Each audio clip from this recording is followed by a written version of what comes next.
మనిషి యొక్క ప్రమేయము లేకుండా వచ్చినటువంటి ఈ విజ్ఞానాన్ని వేదము అన్నారు, అపౌరుషేయము అన్నారు.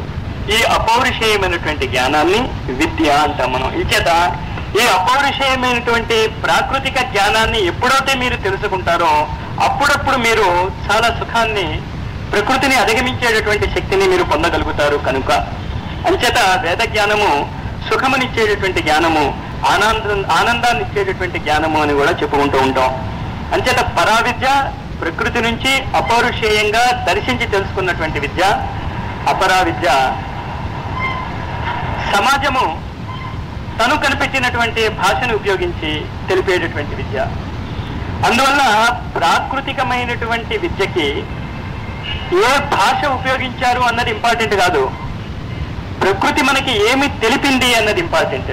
కానీ అన్ఫార్చునేట్ గా భారతీయ సాంప్రదాయంలో ఈనాడు ఏమవుతుంది అంటే భాషకి ప్రాముఖ్యత ఇచ్చేసి వేదము, ప్రకృతి అపౌరుషేయముగా మనకి ఏమి చెప్తుందో అనేటటువంటిది తెలుసుకోవటం మానేశాం మనం.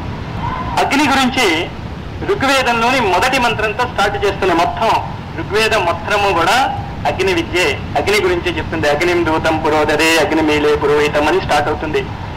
మొత్తము అగ్ని గురించి చెప్పినటువంటి 165 సూక్తులలో అగ్ని గురించి మనకి ఈనాడు ఏమీ తెలియదు. మనకి అగ్ని గురించి మనకి తెలిసినటువంటి విద్యలో ఋగ్వేదంలో 3 రకాలైనటువంటి అగ్నిని చెప్పారు. మీరు గుర్తుంచుకోండి, దేవ సంస్కృతి దిగ్విజయ యాత్రలో షోడశ సంస్కార పద్ధతిలో అగ్నిని, సూర్యుడిని, చంద్రుణ్ణి ఎలా ఉపయోగించుకోవాలో మనము చర్చించుకుంటున్నాం. ఇప్పుడు ఆ విషయాన్ని మనం మర్చిపోతే కష్టం. మనం దేని గురించి మాట్లాడుతున్నాము? భారతీయ వైజ్ఞానికత, భారతీయ ఋషులు దర్శించినటువంటి అద్భుతమైనటువంటి జ్ఞానాన్ని 3 పదాలలో పొందుపరిచి వదిలేశారు వాళ్ళు. అగ్ని, సూర్యుడు, చంద్రుడు. ఈ 3 పదాల యొక్క అంతరార్థాన్ని ఇప్పుడు ఎలక్ట్రిసిటీలో 3 ఉన్నాయి, పాజిటివ్, నెగిటివ్, న్యూట్రల్. ఈ పాజిటివ్, నెగిటివ్, న్యూట్రల్ అనే పదాలనే ఉపయోగించుకుని టీవీ అయినా ఆపరేట్ అవుతూ ఉంటుంది, ఫ్రిడ్జ్ అయినా ఆపరేట్ అవుతూ ఉంటుంది, హీటర్ అయినా ఆపరేట్ అవుతుంది, ఫ్యాన్ అయినా ఆపరేట్ అవుతుంది, కంప్యూటర్ అయినా ఆపరేట్ అవుతుంది, ఏదైనా అంతే. ఈ పాజిటివ్, నెగిటివ్, న్యూట్రల్ అనే 3 పదాలని కరెక్ట్ గా అవగాహన చేసుకుంటే ఏ విధంగా అయితే ఎలక్ట్రిసిటీని మీరు పూర్తిగా ఉపయోగించుకోగలుగుతున్నారో అదేవిధంగా భారతీయ వేద వాంగ్మయాన్ని, భారతీయ సంస్కృతిని, భారతీయ సంస్కార పద్ధతిని ప్రపంచం అంతటా వ్యాపింపజేయటానికి, ఈ ప్రపంచం అంతటా వ్యాపింపజేయటానికి అనే పదాన్ని వాడినప్పుడు కూడా మీరు ఇంకొక విషయాన్ని అర్థం చేసుకోండి. ఇక్కడ మనము ఒక రాజ్యాన్ని సంపాదించుకోవటానికి భారతదేశమే ప్రపంచానికి అంతటికీ సర్వోత్కృష్టమైనది అనే భావన లేనే లేదు. ఎడిసన్ అనే అతను ఒక బల్బు కనిపెడితే ఆ బల్బుని మనం ఇక్కడ ఉపయోగించుకుంటూ ఉంటే చాలా మందికి ఎడిసన్ అనేటటువంటి వ్యక్తి బల్బు కనిపెట్టాడు అని తెలియదు. గురుత్వాకర్షణ శక్తిని ఉపయోగించుకుని రైట్ బ్రదర్స్ ఏరోప్లేన్ ని కనిపెడితే ఈనాడు ఏరోప్లేన్ లో ఎగురుతున్న అనేక మందికి రైట్ బ్రదర్స్ అనేటటువంటి 2 అన్నదమ్ములు మనకి ఎగరటానికి కావలసినటువంటి సదుపాయాన్ని కనిపెట్టారు అని తెలియదు. అలాగే వేద వాంగ్మయంలో ఉన్నటువంటి జ్ఞానాన్ని, ఈ విజ్ఞానాన్ని ప్రపంచం అంతటా అందజేయటానికి మనం ప్రయత్నం చేస్తున్నాం తప్ప ఈ విజ్ఞానాన్ని భారతీయతను ప్రపంచంలోకి తీసుకెళ్ళటానికి మనం ప్రయత్నం చేయటం లేదు అన్నది గుర్తుంచుకోండి. దిగ్విజయ యాత్రలో ఇది ఒక విశుద్ధమైనటువంటి విజ్ఞానము. ఏ విధంగా అయితే విజ్ఞానము ఎవరి సొత్తు కాదో, ప్రపంచంలో ఎవరు దాన్ని ఉపయోగించుకోవాలనుకుంటున్నారో అందరూ ప్రతి రాష్ట్రంలో, ప్రతి దేశంలో ఉపయోగించుకుంటున్నారో అదే విధంగా ఈ వైదిక విజ్ఞానాన్ని, సూర్య చంద్ర అగ్నియాత్మకమైనటువంటి ఈ త్రిపాదమైనటువంటి విజ్ఞానాన్ని మనం అందజేయటానికి చేసే ప్రయత్నంలో మొట్టమొదట అగ్ని గురించి తెలుసుకుందాం. మనం అగ్ని అనే పదాన్ని మనం దేనికి ఉపయోగించుకుంటున్నాం ఇప్పుడు తెలుసు కదా. అగ్ని యొక్క చాలా గొప్పదైనటువంటి మొట్టమొదటి లక్షణం ఏమిటి అంటే అది వేడిని కలగజేస్తుంది. ఎక్కడ అగ్ని ఉన్నదో అక్కడ వేడి ఉంటుంది. అలాగే మానవుడి యొక్క జీవితంలో స్ఫూర్తి, ఉత్సాహము అనేటటువంటి వేడి లేకపోతే ఈనాడు ఉన్నటువంటి మానవ జాతి మనకు కనిపిస్తూ ఉంటుంది. దేనికి ఉత్సాహం లేదు, అలాగా అంటారు. నాకు చాలా బాగా గుర్తు, ఇది వరకు పండుగలు వస్తూ ఉంటే ఒక 2-3 నెలల ముందు నుంచి నేను ప్లాన్ వేసుకుంటూ ఉండే, నేను దీపావళి వస్తుందా, దీపాలు ఎక్కడ పెట్టాలి, అది ఇక్కడ పెట్టాలి అని. ఇప్పుడు పండుగలు వస్తున్నాయంటే భయం వేస్తుంది, అందరికీ కూడా విసిగేస్తుంది, ఉత్సాహం పోయింది. ఉత్సాహము అనేటటువంటి అగ్ని లేదు. అగ్ని యొక్క ఒక లక్షణం ఉత్సాహము. 2వ లక్షణము అగ్ని యొక్కది ఏంటి అంటే అది ఎప్పుడూ ఊర్ధముఖంగానే ఉంటుంది. ఒక అగ్గిపుల్లని కనుక మనం గీసి దాన్ని కింద వైపుకు పెట్టినా అగ్ని దిశ మాత్రం పై వైపుగా ఉంటుంది. అంచేత మనం ఎటువంటి పరిస్థితుల్లో ఉన్నా కూడా, బాహ్య జగత్తులో ఎలాంటి పరిస్థితులు ఉన్నా కూడా మన దిశ ఎప్పుడు పై వైపుకే ఉండాలి, ఆదర్శాల వైపుకే ఉండాలి అనేటటువంటి సంస్కారం మనం అగ్ని నుంచి నేర్చుకోవాలి. అగ్నికి ఇంకో లక్షణం ఉంది. అగ్నిని ఎందులో వేస్తామో ఆ పదార్థం అగ్నిలాగే మారిపోతుంది. ఆఖరికి ఇనుము లాంటి పదార్థం కూడా బ్లాస్ట్ ఫర్నెస్ లో పడి అగ్ని సంపర్కంలోకి వస్తే అది కూడా అగ్ని బాల్ ఆఫ్ ఫైర్ కింద మారిపోతుంది. అంచేత అగ్ని యొక్క గొప్పతనం ఏంటి అంటే అది తనలాగే ఇతరుల్ని మార్చివేయగలదు. అగ్ని యొక్క ఈ లక్షణాలను ఉపయోగించుకోమని మన వేద వాంగ్మయంలో వాళ్ళు అనేక రకాలైనటువంటి సూక్తులు చెప్పుకొచ్చారు, అగ్ని సూక్తులు. ఈ అగ్ని సూక్తుల్ని ఉపయోగించుకుంటూ యజ్ఞ విధానాన్ని డెవలప్ చేశాం మనం. ఈ యజ్ఞ విధానాన్ని డెవలప్ చేసినటువంటి విధానంలో మానవ శరీరంలో ఉండేటటువంటి విశిష్టమైనటువంటి అగ్ని గురించి చెప్తూ, ఏది అయితే విష్ణువు యొక్క నాభి నుంచి ఉత్పత్తి అయినదో అదే యజ్ఞము, అదే బ్రహ్మ, విష్ణువే యజ్ఞము అని చెప్పారు వాళ్ళు. యజ్ఞం వై విష్ణువు విష్ణు భువనస్య నాభి అనేటటువంటి వేద సూక్తం ఉన్నది. ఈ నాభి అనే పదాన్ని లిటరల్ గానే మనం తీసుకుంటే మన శరీరంలో ఎక్కడైతే నాభి స్థానం ఉన్నదో అక్కడ అగ్ని ఉన్నది.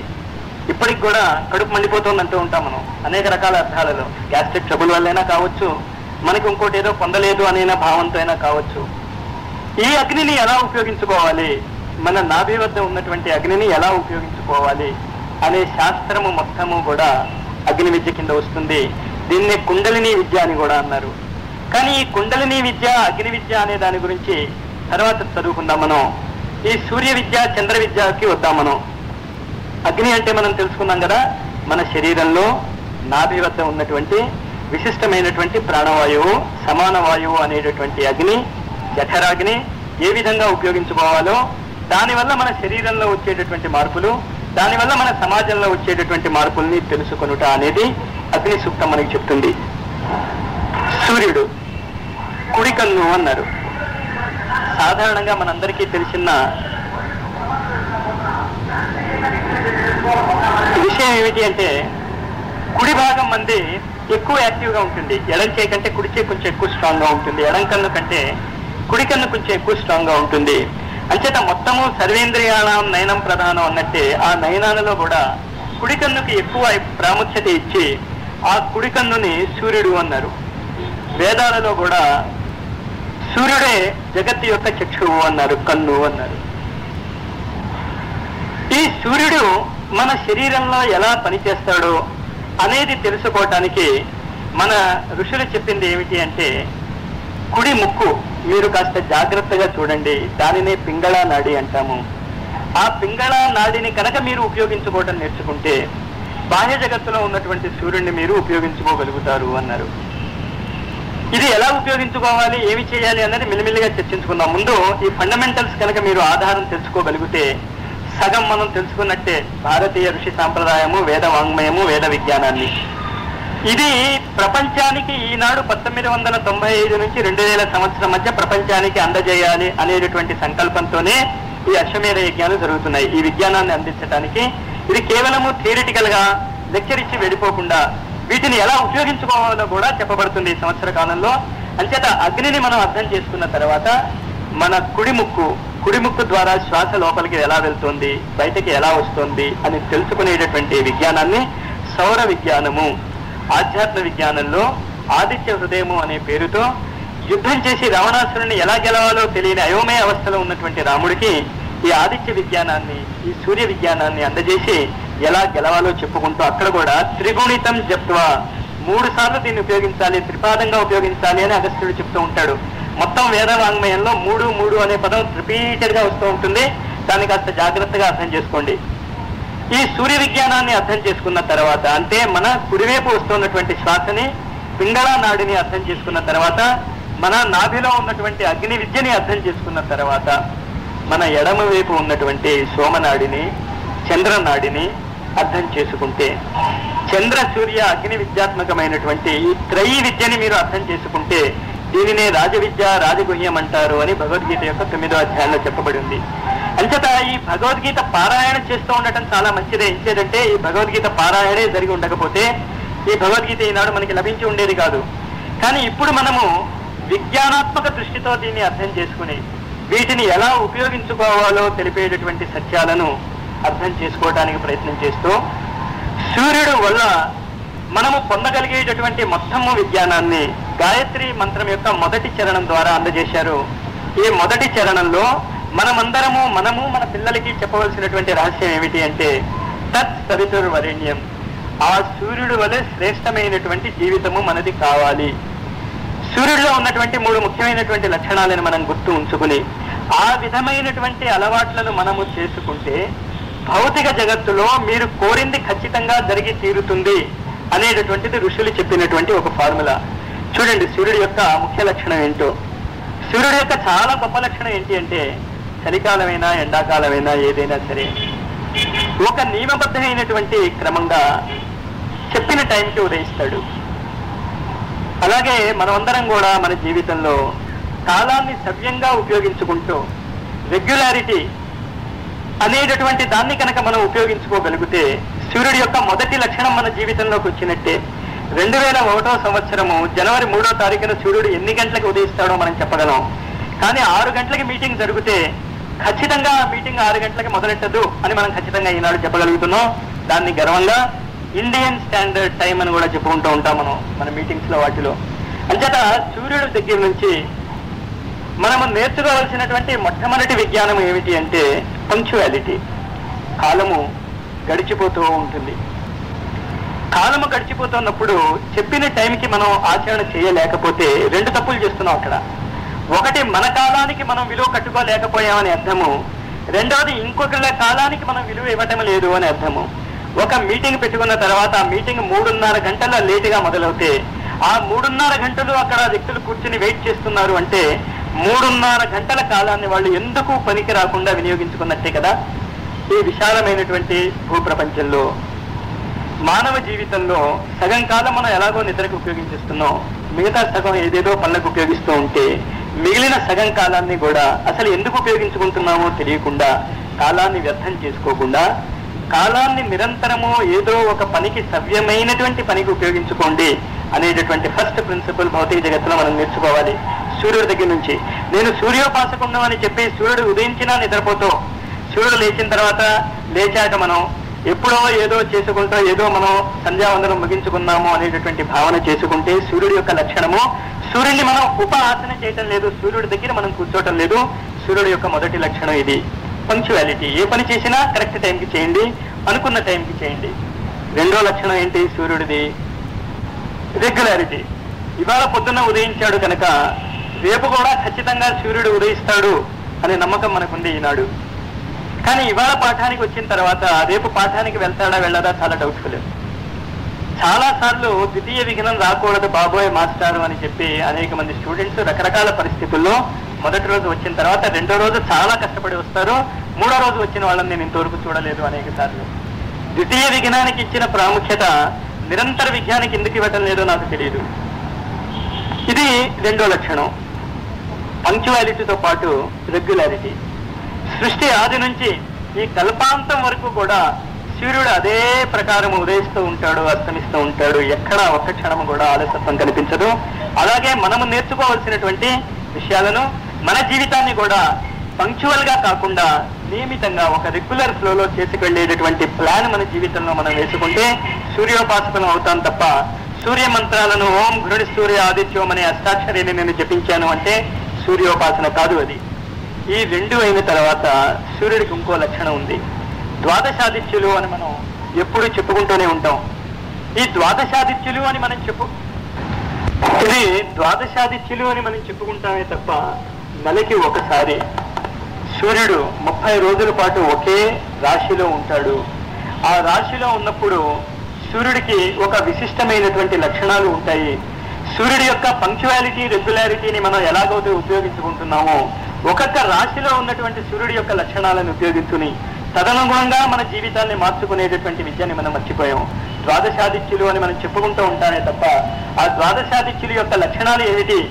అది పీటర్ వైటల్ రాసినటువంటి ఇండియన్ ఎక్స్ప్రెస్ లోనో ఎక్కడో పడినటువంటి మంత్లీ ఫోర్కాస్ట్స్ లో మన రాశికి ఫలితం ఎలా ఉందో చూసుకుంటామే తప్ప సూర్యుడు ఆ రాశిలో ఉంటాడు కనుక మన రాశి అది అయింది. సూర్యుడు ఆ రాశిలో ఉన్నప్పుడు జగత్తు ప్రపంచము ఎలా జరుగుతోంది, ఎలా తిరుగుతోందో అన్నది మనం తెలుసుకుని ఈ ద్వాదశాదిత్యాత్మకమైనటువంటి ఈ ద్వాదశ జ్యోతిర్లింగాలు అని ఏదైతే మనం చదువుతూ ఉంటామో దాని యొక్క లక్షణాలను తెలుసుకుంటే గాయత్రి మంత్రం యొక్క తత్ సవితుర్వరేణ్యం అనేటటువంటి పదాన్ని మనం అవగాహన చేసుకుని జీవితంలో ఉపయోగించుకుని గాయత్రి మంత్ర సాధకులు అవుతాము తప్ప తత్సవితుర్వరేణ్యం అనుకుంటూ ఉంటే దానిలో ఉన్నటువంటి రహస్యాలను తెలుసుకోకపోతే గాయత్రి యొక్క మొదటి పాదం యొక్క అర్థం మనకి తెలియదు. అంతట సూర్యుడు, కుడికన్ను, పింగళ నాడి అనేటటువంటి పదాలకి మొత్తం మీరు ఏ అర్థాలు చెప్పుకున్నా యోగశాస్త్ర పరంగా, కుండలిని జాగరణ పరంగా అది కూడా మన ఋషులు అందించిన దాంట్లో ఉంది. దాన్ని కూడా మనం ఎప్పుడైతే వీలైతే చర్చించుకుందాం. కానీ ఈనాడు మనకి ఇతరులకి అందించవలసినటువంటి విజ్ఞానం ఏంటి అంటే ఏ భారతీయుడు కూడా నియమితత, పంక్చువాలిటీ, ఖచ్చితమైన టైం పాటించుట, ప్రతిసారి అదే పనిని సవ్యంగా చేయుట అని, దాని తర్వాత ద్వాదశాదిత్యులు సూర్యుడు ఏ రాశిలో ఉన్నప్పుడు ఏ నెలలో ఎలా ప్రవర్తిస్తాడో తెలుసుకొనుట.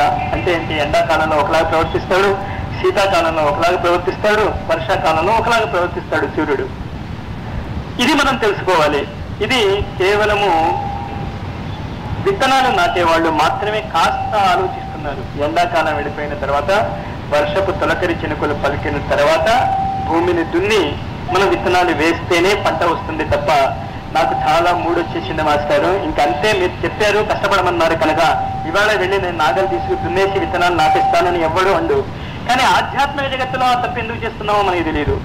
ఏ కామన్ సెన్స్ అయితే మనం నిత్య జీవితంలో ఉపయోగించుకుంటున్నామో ఆధ్యాత్మికత వచ్చేసరికి కామన్ సెన్స్ ఎగిరిపోతుంది. దానికి కూడా ఒక పద్ధతి ఉంది, దానికి కూడా ఒక సమయం ఉంది.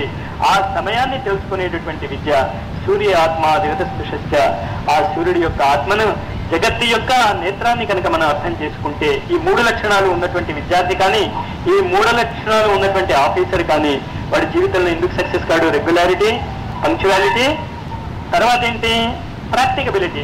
ఏ ఋతువులో ఎలా ప్రవర్తించాలి, ఆఫీసర్ వస్తే ఎలా ప్రవర్తించాలి, అటెండర్ వస్తే ఎలా ప్రవర్తించాలి అని తెలుసుకోవటమే ఋతువుని తెలుసుకోవటం అంటే, అనుకూల పవనాన్ని తెలుసుకోవటం అంటే.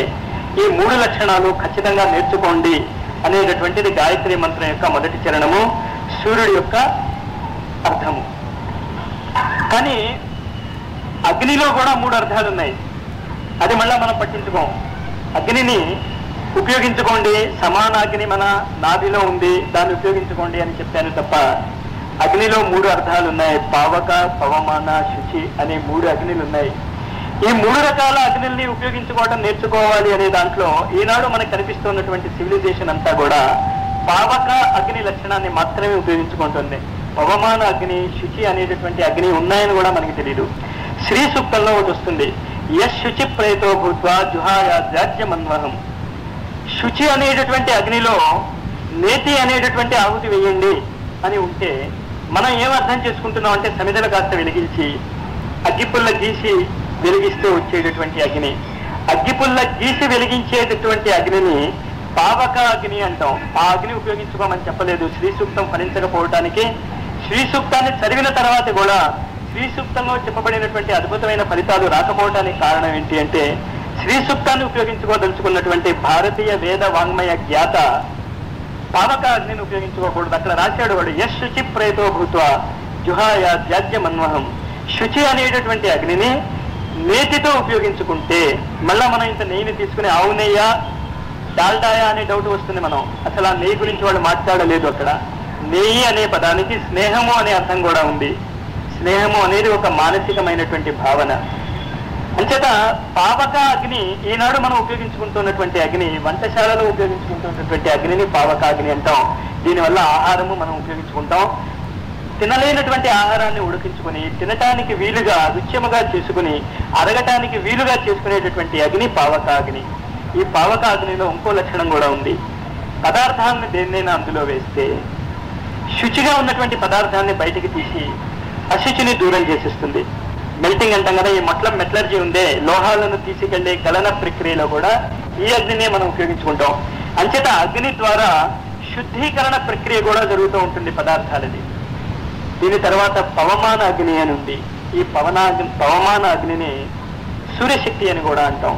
ఈ సూర్యశక్తి యొక్క లక్షణం ఏంటి అంటే, కొన్ని పదార్థాల మీద పవమాన అగ్ని అంటే సూర్యశక్తి ఎప్పుడైతే పడుతుందో ఆ పదార్థము ఏకోహం బహుశ్యామగా మారుతుంది. వేద వాంగ్మయంలో ఉపనిషత్ కొటేషన్స్ లో రకరకాలుగా ఈ పదాన్ని మనం వింటాం, కానీ ఈ ఏకోహం బహుశ్యామ అనేది మన కళ్ళ ముందే నిత్యము జరుగుతోంది అనే రహస్యాన్ని మనం చూడటం లేదు. సైన్స్ అంటే ప్రాక్టికల్ డెమాన్స్ట్రేషన్ చేయగలిగేటటువంటి విద్య, మనం చేసి కళ్ళ ముందు దాన్ని చూపించగలిగేటటువంటి విద్య. ఈ పవమాన అగ్ని ఎక్కడ మనకు కనిపిస్తుంది అంటే, ఒక విత్తనాన్ని మనం నాటుతాం. మనం ఒకే ఒక విత్తనాన్ని నాటుతాం. ఉదాహరణకి ఒక మామిడి టెంకని విత్తనాన్ని నాటామనుకోండి. విత్తనాన్ని నాటిన తర్వాత దానికి నీళ్లు పోస్తాం, మట్టిలో నాటి పెడతాం. నాటి పోసిన తర్వాత సూర్యకిరణాలు సంయోగం చెందినప్పుడు అది వృక్షంగా మారి ఒకే విత్తనము అనేక విత్తనాలుగా రూపొందుతుంది. రూపొందిన తర్వాత ఆ విత్తనాన్ని మళ్ళా మనం నాటామనుకోండి, మళ్ళా ఒక్కొక్క విత్తనం నుంచి అనేక విత్తనాలు వస్తూ ఉంటాయి, మామిడి విత్తనాలు కదా. ఈ అనేక మామిడి విత్తనాలు ఎన్ని మనం పొందవచ్చు ఒక మామిడి టెంకతో? అనంతం, లెక్కలేదు. మీ ఓపిక అంతే. దాన్ని నాటుకుంటూ పోవటమే, ఆ చెట్టు కాపు కాయించటమే. కాపు కాయించిన తర్వాత మళ్ళా వస్తూ ఉంటాయి. ఏకోహం బహుశ్యామ అనేటటువంటి లక్షణము సూర్యుడిలో ఉన్నది, సౌరశక్తిలో ఉన్నది. అంచేత పాండవ వనవాసంలో ఆహారం ఎలాగ మాకు అంటే, శ్రీకృష్ణుడు గాబరా పడకన్నాడు. సూర్యుడి దగ్గర నుంచి తెప్పించాడు అక్షయ పాత్ర. సూర్యుడి దగ్గర నిజంగా అక్షయ పాత్ర ఉంది. ఈ అక్షయ పాత్ర కాకపోతే ఏంటి, మీరు ఒక టెంకని నాటితే అనంతంగా మామిడి చెట్లు అలా వస్తూనే ఉన్నాయి మీ కళ్ళ ముందు. దానికోసం ఎక్కడికో దర్శనం చేసుకోవాలి, ఏదో సాధన చేయాలని లేదు, చూసే కళ్ళు ఉండాలి అంతే. ఈ అనంతమైనటువంటి సౌర విజ్ఞానాన్ని ఎలా ఉపయోగించుకోవాలి అనేటటువంటి ప్రశ్న 1876-77లో ఇంగ్లాండ్లో ఒక మారుమూల ఉన్నటువంటి esoteric book shop. Esoteric book shop అంటే యోగ పుస్తకాలు అవేటటువంటి ఒక చిన్న పుస్తకం ఉంది ఇంగ్లాండ్లో, లండన్ మారుమూలలో. అక్కడ ఒక వ్యక్తి ఏదో పుస్తకం కొనుక్కోవడానికి వెళ్ళాడు. వాడు ఏదో పుస్తకం కొనుక్కోవడానికి వెళ్తే the secret science of solar rays అనేటటువంటి పుస్తకం దొరికింది. ఇది చదివిన దగ్గర నుంచి ఆ పుస్తకం ఎక్కడైనా దొరుకుతుందేమో అని నేను ప్రయత్నం చేస్తూనే ఉన్నాను, నాకు దొరకలేదు. వీలైతే మీరు ట్రై చేయండి, ఎక్కడైనా దొరకొచ్చేమో. కానీ విజ్ఞానం అంటే మీరు ఒకటి గుర్తుంచుకోండి, పుస్తకాలలో ఉండదు, ప్రకృతిలో ఉంటుంది. అంచేత నేను చెప్పాను కదా అని మీరు మళ్ళా పుస్తకాల షాప్కి వాటికి పరిగెట్టకండి. The secret science of solar energy మీకు తెలియాలి అంటే ఎదురుకుండా చూసుకోండి. సూర్యుడు ఉన్నాడు, ప్రకృతి ఉంది, మనము ఉన్నాము. ఆ సూర్య విజ్ఞానాన్ని తెలుసుకోవడానికి ప్రయత్నం చేయండి. ఏకోహం బహుశ్యామ. ఈ విజ్ఞానాన్ని తెలుసుకున్న వ్యక్తే గురుపీఠాన్ని వహించటానికి అర్హత ఉన్నది అన్నది ఆధ్యాత్మికత చెబుతుంది. ఒక క్రైస్టి అయినా, ఒక సత్యసాయి బాబా అయినా, ఒక షిర్డీ సాయిబాబా అయినా, వీళ్ళెవరైనా సరే, వీళ్ళందరి జీవితంలో మనం ఒక విచిత్రత చూస్తాం. క్రైస్త జీవితంలో 3 చేపలు 7 రొట్టెలు ఉంటే దాన్ని అందరికీ పంచిపెట్టేట కొన్ని వేల మందికి. అందరి ఆకలి తీరింది. మల్టిప్లికేషన్, ఏకోహం భవిష్యామ అనేది ఎలా చెయ్యాలో అనేటటువంటి విద్య, ఈ సౌర విద్య, ఇది కూడా గాయత్రి విద్యే. సౌర విద్యకి ఆధారము గాయత్రియే. ఈ సౌర విద్యని ఎక్కడి నుంచి నేర్చుకుంటారు, ఎలా నేర్చుకుంటారు? మీ కళ్ళ ముందు చెట్లు చెప్తూనే ఉన్నాయి. అందువల్లే బోధి వృక్షం కింద అవగాహన వస్తుంది. చెట్ల కింద సాధన చేయండి అని చెప్పడంలో అర్థం ఏమిటి అంటే, విత్తనము ఏ విధంగా వృక్షముగా మారి ఏకోహం భవిష్యామ అవుతుందో అది కళ్ళారా చూసుకోండి. మీరు చూసిన తర్వాత భూమిలో నాటినటువంటి విత్తనంలో ఏ మార్పులు రావటం వల్ల ఆ విత్తనము వృక్షముగా మారి పత్రం, పుష్పం, ఫలం 3 చెప్తాడు రాజవిద్య రాజగుహ్యంలో. అంటే దేవుడికి ఆకులు ఇచ్చైనా సరే దేవుడి మీద ఆకులు పోసేయండి, దేవుడి మీద నీళ్లు పోసేయండి, దేవుడి మీద ఫలం పోసేయండి అనే అవగాహన ఉంది తప్ప విత్తనము నుంచి పత్రం, పుష్పం, ఫలం, దాని తర్వాత ఆ ఫలంలో ఉన్నటువంటి రసం, తోయం ఎలా వస్తుందో తెలుసుకునే అద్భుతమైనటువంటి చెట్ల దగ్గరికి వెళ్ళి నేర్చుకోండి అని వాళ్ళు చెప్తూ ఉంటే, ఆకుల్ని తీసుకొచ్చి ఓ విగ్రహం మీద పోసేసి మాకు ఏమీ ఫలితాలు రాలేదు అంటే ఎలా వస్తాయి? Science is a practical technology. మీరు చేసి చూడండి దాన్ని. ఓ చెట్టు దగ్గర కూర్చోండి మీరు. వివేకానంద లూథర్ బర్బంక్ అనేటటువంటి ఒక సైంటిస్ట్ దగ్గరికి వెళ్ళాడు. సైంటిస్ట్ దగ్గరికి వెళ్తే అతను ఒక గులాబీ పువ్వును తీసుకొచ్చి ఇచ్చాడు. చాలా ప్రేమగా తీసుకున్నాడు. పుష్పాలు ఇవ్వటం అనేది భారతీయ సాంప్రదాయం. అతను తీసుకొచ్చి ఇచ్చాడు. తీసుకొచ్చిస్తే అతను అన్నాడు, రండి స్వామి ఒకసారి అన్నట్ట, మా గులాబీ చెట్టును చూడండి అన్నట్ట. నవ్వుకున్నట్ట వివేకానంద. ద మెమాయర్స్ ఆఫ్ వివేకానంద అనే పుస్తకం ఎప్పుడైనా దొరికితే నాకు తెలియదు, ఇది అవుట్ ఆఫ్ ప్రింట్ అనుకుంటా అసలు ఆ పుస్తకం. దొరికితే చదవండి, అందులో ఇలాంటి సంఘటనలు చాలా ఉన్నాయి. వివేకానంద నవ్వుకున్నట్ట. గులాబీ చెట్టు నేను చూడటం ఏంటి, ఎన్ని గులాబీ చెట్లు నేను చూడలేదు, సరే ఏదో ఆయన ప్రేమగా పిలుస్తున్నాడు కదా పదండి అని వచ్చాట. చూసేట మామూలు పువ్వులు కంటే కాస్త పెద్దగా పువ్వులు ఉన్నాయి, చాలా బాగుంది, అద్భుతం అద్భుతం అన్నట్ట. ఇంట్లో టీ మన వాళ్ళు ఎంత బాగా కలిపినా మనం టీ నచ్చలేదంటాం, కానీ బయట ఆఫీసర్ గారి భార్య ఇచ్చిందంటే ఆ టీ ఎలా ఉన్నా చాలా బాగుంటుంది. అలాగే లూథర్ బర్బంక్ లాంటి శాస్త్రజ్ఞుడు గులాబీ చెట్టును చూపించాడు కనుక బాగుంది బాగుంది అన్నాడేమో అనుకుంటే అతను అన్నట్టు మీరు కాస్త జాగ్రత్తగా చూడండి స్వామి అన్నట్ట. అప్పుడు నేను చేసిన తప్పిదనం గుర్తొచ్చింది. ప్రకృతిలో సర్వత్రా దివ్యత్వాన్ని దర్శించవలసిన నా కళ్ళు అప్పుడు మూసుకుపోయాయి అని బాధపడతాడు వివేకానంద. ఏంటి అతను అక్కడ చూడలేనిది అతను చూపించింది? ఆ గులాబీ చెట్లో ముళ్ళు లేవు, ముళ్ళు లేనటువంటి గులాబీ చెట్టు అది. ఎలా సాధించారు మీరు అన్నాడు. ఏమీ చేయలేదు, దానికి నీళ్లు పోస్తున్నప్పుడు ప్రతిరోజు నేను ఒక ఆలోచన దానితో చెప్తూ వచ్చాను. నీకు ఎందుకు భయం, ఇక్కడ నిన్ను ఎవరు కొయ్యరు, నువ్వు ఒప్పుకుంటే తప్ప, నీ పెర్మిషన్ అడిగితే తప్ప ఇక్కడ పువ్వులు ఎవరు కొయ్యరు, అంచేత నీకు రక్షణకి ముళ్ళు అక్కర్లేదు అని నేను ప్రతిరోజు దానితో మాట్లాడుతూ వచ్చాను. ఇది సహజంగా జరిగినటువంటి లూథర్ బర్బంక్ అనేటటువంటి బాటనిస్టే వివేకానందకి చెప్పినటువంటి వాక్కులు ఇవి. అందువల్ల మిల్లిమిల్లిగా అదేం చేసింది, దాని ముళ్ళు చిన్నవైపోతూ చివరికి ముళ్ళు లేకుండా పోయింది దానికి. అంచేత వృక్షాలు దగ్గర మన ఆలోచన ప్రభావాలు ఎలా ఉన్నాయో పరిశీలించుకోవడానికి అద్భుతమైనటువంటి వస్తువులుగా పనికిస్తాయి. రష్యాలో psychic discoveries behind the iron curtain అనేటటువంటి బుక్ ఒకటి ఉంది, 2 వాల్యూమ్స్ లో. చాలా రైల్వే బుక్ స్టాల్స్ లో దొరుకుతూ ఉంటుంది, హిగిన్ బాటమ్స్ లో చూస్తూ ఉంటుంది. ఖచ్చితంగా దాన్ని మీ ఇంట్లో పెట్టుకోండి. అందులో వాడు ఏం చెప్పాడు అంటే, ముఖ్యంగా పేకాట ఆడేవాళ్ళకి, డబ్బు పెట్టి పేక ఆడేవాళ్ళకి ఇది చాలా రుచిస్తుంది. అంటే పేక ఆడమన్నారు మాస్టారు, అశ్వమేధ యజ్ఞం చెప్తాం అంచేత పేక ఆడుతున్నాం అని మాత్రం చెప్పకండి. పేక ఆడమని నేను చెప్పటం లేదు.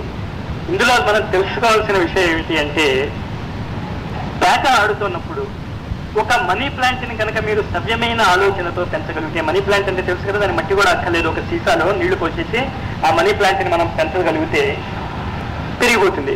మీరు ఆ మనీ ప్లాంట్ దగ్గర కూర్చోండి, అంటే మన తలపైన మనీ ప్లాంట్ ఉంటే ఎదుటి వాళ్ళకి ఏ ముక్కలు పడ్డాయో ఆ మనీ ప్లాంట్ చెప్తుంది అని రష్యన్స్ కనిపెట్టారు. ఈ search psychic discoveries behind the iron curtain అనే పుస్తకాల్లో ఫోటోలతో సహా వేశారు. ఇది మీరు వృక్షాలతో మాట్లాడటం నేర్చుకోండి.